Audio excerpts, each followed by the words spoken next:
పేదలకు ఇళ్ల స్థలాలు ఇచ్చే హామీని ఈ కూటమి పార్టీల ప్రభుత్వం రెండేళ్లైనా ఇంకా మీనమేషాలు లెక్కపెడుతోంది అని, వారి పార్టీ నాయకులకు మాత్రం ప్రభుత్వ భూముల్ని లీజుకి ఇచ్చేందుకు వెనకాడట్లేదు అని, పేదలంటే చిన్న చూపు చూస్తే తగిన శాస్త్రి జరగడం ఖాయమని సిపిఐ పిఠాపురం కార్యదర్శి శాఖ రామకృష్ణ హెచ్చరించారు.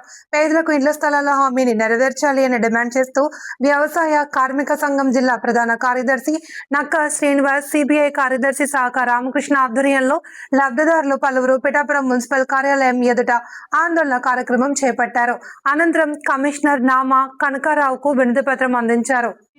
రాష్ట్ర పిలుపులో భాగంగా ఎన్నికల్లో ఇచ్చిన హామీ ఏదైతే ఉందో, గ్రామాల్లో 3 సెంట్లు, పట్టణాల్లో 2 సెంట్లు ఏదైతే హామీ ఇచ్చారో ఆ హామీ ప్రకారమే తక్షణమే ఇళ్ల స్థలాలు మంజూరు చేయాలని పిలుపునివ్వడం జరిగింది.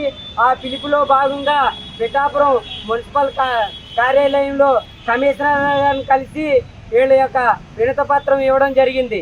అయితే నారా చంద్రబాబు నాయుడు గారికి, డిప్యూటీ సీఎం పవన్ కళ్యాణ్ గారికి, మంత్రివర్గ అందరికీ కూడా మేము ఒకటే తెలియజేస్తూ ఉన్నాం.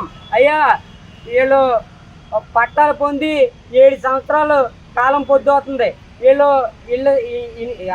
అద్దె కొంపల్లో అద్దెలు కట్టుకోలేక ఇబ్బందులు పడుతూ ఉన్నారు.